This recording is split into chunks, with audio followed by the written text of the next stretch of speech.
नमस्कार, good evening. कैसे हैं आप? आशा करता हूं कि आप सपरिवार कुशल से होंगे।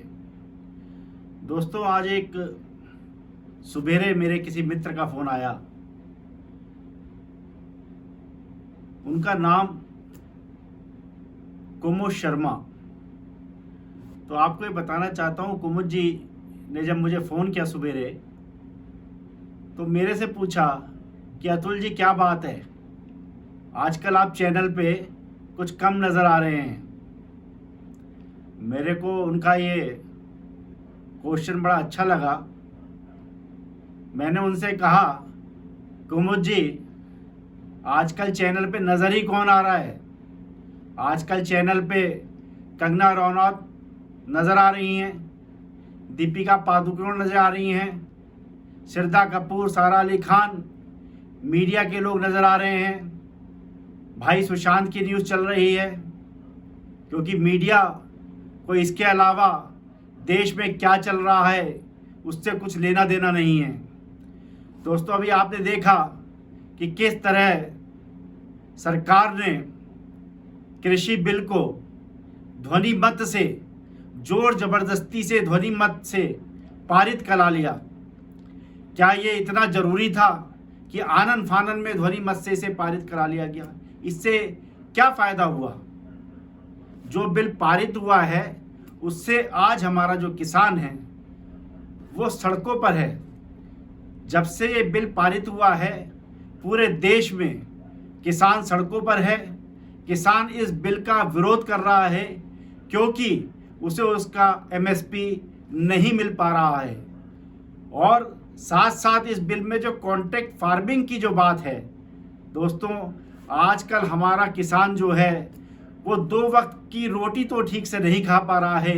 यदि एक कॉन्ट्रैक्ट फार्मिंग हो जाएगा तो आने वाले समय में इसमें जीएसटी भी लागू हो जाएगा, और जिसका असर हमारे असहाय बेचारे किसान पे पड़ेगा। दोस्तों, बड़े ही शर्म की बात है कि जो किसान है वो हमारे देश के विकास की रीढ़ की हड्डी है। किसान हमारा अन्नदाता है। जब वो खेत में परिश्रम करता है, अपनी फसल उगाता है, तब हम और आपके घर में खाना बनता है। और हम इसी किसान की तरफ अपनी नजरें इनायत नहीं कर रहे हैं। केवल और केवल भाजपा की सरकार इन बड़े बड़े पूंजीपतियों को लाभ देने के लिए इस तरीके के कृषि विधेयक बिल को लाने का काम कर रही है। दोस्तों, मीडिया जो दिखाता है, ये मीडिया वो दिखाता है जो सरकार चाहती है।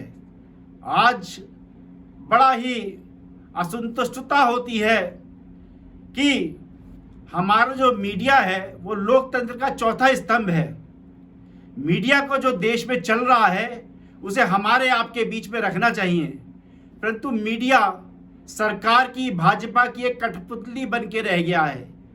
और मीडिया वो ही दिखा रहा है जो सरकार चाहती है।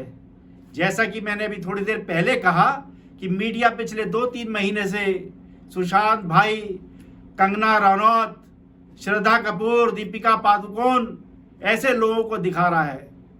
दोस्तों, आप मुझे बताइए कि मीडिया के कुछ लोगों को दिखा करके, जैसे NCB, narcotics control of bureau ने जो दीपिका पादुकोण को, श्रद्धा कपूर को, सारा अली खान को बुलाने का काम करा, और घंटों दीपिका से पूछताछ हुई, 5 से 6 घंटे पूछताछ चली, और दीपिका का फ़ोन भी एनसीबी ने जब्त कर लिया।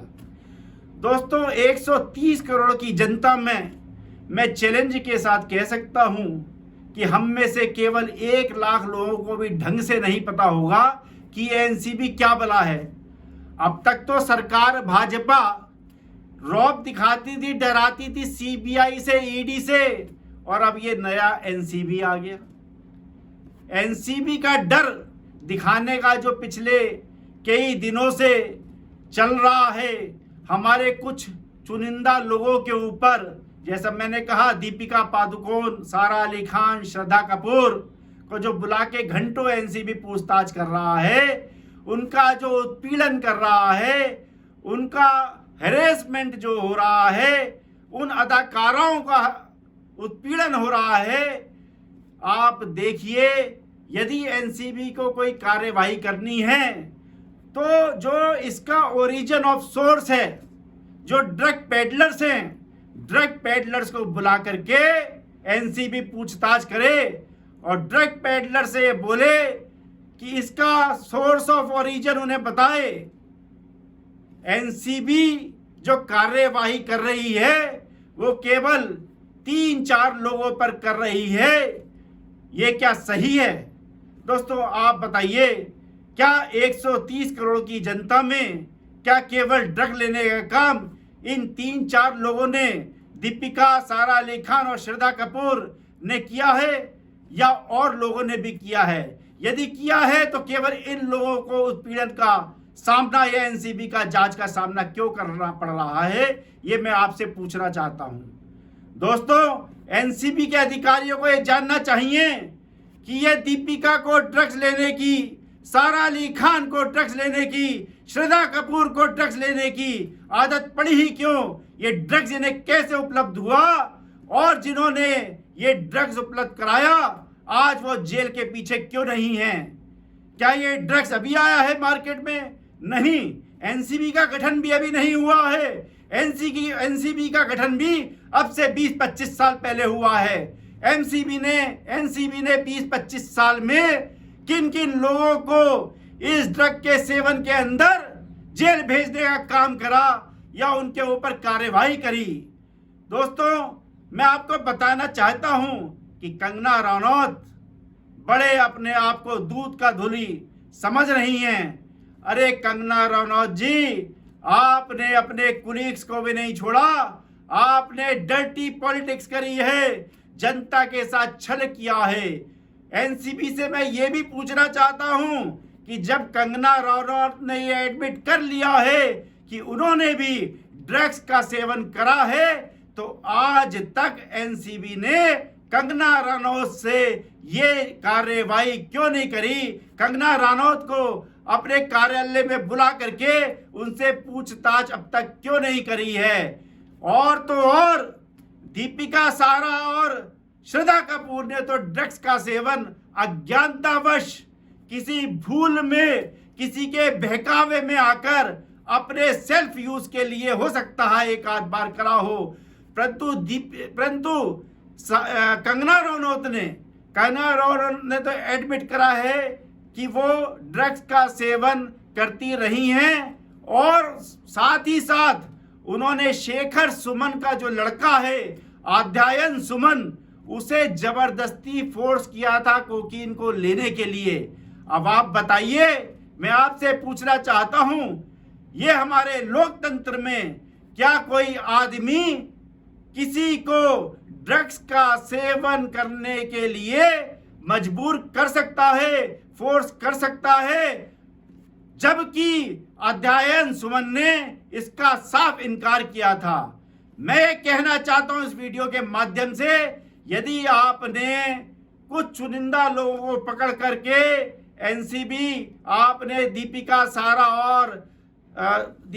सारा और श्रद्धा कपूर को जो बुलाने का कार्य करा है, आप अविलंब कंगना रनौत पर एफआईआर करते हुए, क्योंकि उन्होंने भी ड्रग्स का सेवन करा है। इतना ही नहीं, उन्होंने शेखर सुमन के लड़के अध्ययन सुमन को ड्रग्स के सेवन करने के लिए फोर्स किया था। इस पर तुरंत कार्यवाही करते हुए, एफआईआर करते हुए उन्हें जेल भेजने का कार्य करे। कंगना रनौत, आपने जो छल किया है, अपने मित्रों के साथ छल किया है।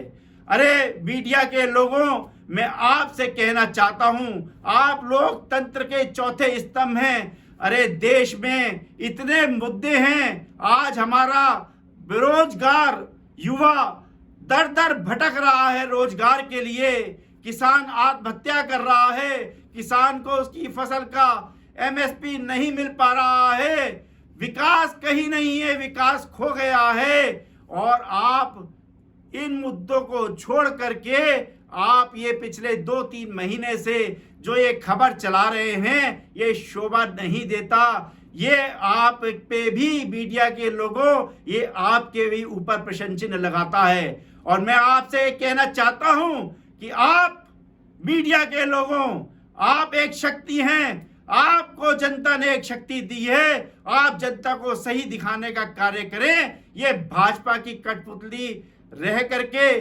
खेल दिखाने का कार्य अब बंद कर दें। साथ ही साथ मैं एनसीबी से ये भी कहना चाहता हूं, एनसीबी के अधिकारियों, आपने जिस तरीके से ये कार्रवाई करी है, अरे जा करके जरा अपने घर पे भी देखिए, कहीं आपके बच्चों ने तो ड्रग्स का सेवन नहीं करा है।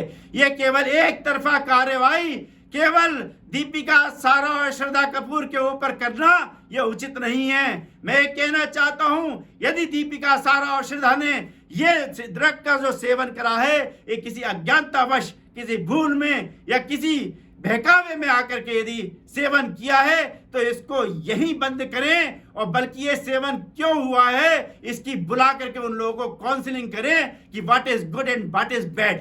तो मैं ये कहना चाहता हूं आपसे दोस्तों कि ये जो कार्रवाई है ये बिल्कुल गलत है, क्योंकि ये जो अदाकाराओं के ऊपर कार्रवाई है, एनसीबी के अधिकारी भी इससे अलग नहीं हो सकते हैं। जब कभी भी हम लोग अपने आप को शांति महसूस करना चाहते हैं या अपने आप को इजी करना चाहते हैं, तो कई बार ऑफिस से आने के बाद हम इन्हीं अदाकाराओं की पिक्चर देखने के लिए बच्चों के साथ डिफरेंट मूवी हॉल्स में जाते हैं। घर पे भी इन अदाकारों की पिक्चर देखते हैं। अपने बच्चों बेटियों की शादी में इन्हीं अदाकाराओं के गीत चलते हैं, जिन्हें करके हम अपने प्रोग्राम को सक्सेसफुल बनाते हैं और वाहवाही लूटते हैं और अपने मन को हल्का करते हैं, अपने मन को शांति पहुंचाते हैं। अतः इस वीडियो के माध्यम से दोस्तों मैं कहना चाहता हूं, और खास तौर से एनसीबी को ये कहना चाहता हूं, खास तौर से भाजपा की सरकार को ये चेतावनी देना चाहता हूं, अरे बंद करो ये खेल,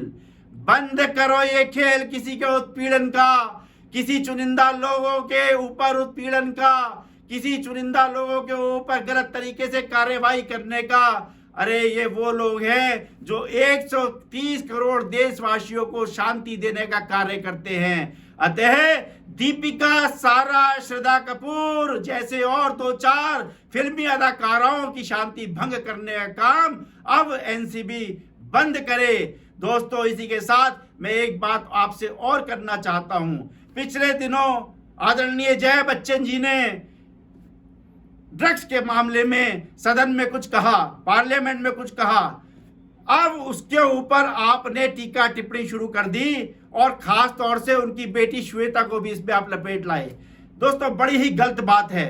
आप ये देखिए कि हम किसी, श्वेता जो है वो किसी की बेटी है, आपके घर में भी बेटियां हैं। यदि आपने जिस तरीके के गंदे वर्डों का इस्तेमाल श्वेता के लिए करा है, ये बिल्कुल गलत है। आपको ऐसा नहीं करना चाहिए, क्योंकि आपकी भी बेटी है, कल को आपकी भी बेटी गुमराह हो सकती है, आपकी बेटी भी अज्ञानतावश ड्रग्स का सेवन कर सकती है। इसका मतलब ये नहीं है कि आप स्वतंत्र हैं। लोकतंत्र में अभिव्यक्ति की आजादी है, इसका मतलब ये नहीं है कि आप किसी का भी अपमान करना शुरू कर देंगे। अरे आदरणीय जय बच्चन जी ने फिल्मों जन्मों जन्मों तक इस देश को कई सालों तक अपनी अदाकारा से, अपनी अभिनय का झंडा गाड़ा है, और आप इस तरीके से उस महानायक की पत्नी का जो अपमान कर रहे हैं, साथ साथ उस महानायक अमिताभ बच्चन का जो अपमान कर रहे हैं, मैं इससे आपको चेतावनी देता हूं, चेतावनी नहीं देता हूं बल्कि आदर के साथ आपसे विनम्र निवेदन करता हूं कि किसी बहकावे में मत आइए। ये मीडिया जो बरगला रहा है, इसकी बातों में मत आइए। ये जो भाजपा के लोग आपको जो गुमराह कर रहे हैं, इनकी बातों में मत आइए। अरे आपके पास अपना विवेक है, ईश्वर ने आपको अपना दिमाग दिया है, उसका इस्तेमाल करिए। घर में बच्चे आपके भी हैं। यदि आपके बच्चों के बारे में कोई इस तरीके का बाहरी व्यक्ति कहता है, तो क्या आप उसे बर्दाश्त करेंगे? आप नहीं करेंगे। इसलिए दूसरों की भी इज्जत करना, दूसरों के भी बच्चों को इज्जत देने का आप कार्य करें। और साथ साथ अंत में एक बार फिर से मैं ये कहना चाहूंगा, खास तौर से एनसीबी से ये कहना चाहूंगा कि आप इस कार्यवाही को विलंब बंद करते हुए दीपिका, सारा, श्रद्धा की काउंसलिंग करिए और उन्हें बताइए, यदि उन्होंने कभी ऐसा किया है तो इस कार्य को आगे ना करें, क्योंकि ये एक मानव शरीर के लिए सही नहीं है। ये हमारे देश के कानून प्रक्रिया के लिए गलत है। ये हमारे कानून में नहीं आता है। ये इलीगल ड्रग्स का सेवन है। अतः मैं आपसे इन्हीं बातों के साथ यहाँ पे अपनी वाणी को विराम देता हूँ। धन्यवाद। जय हिंद, जय भारत।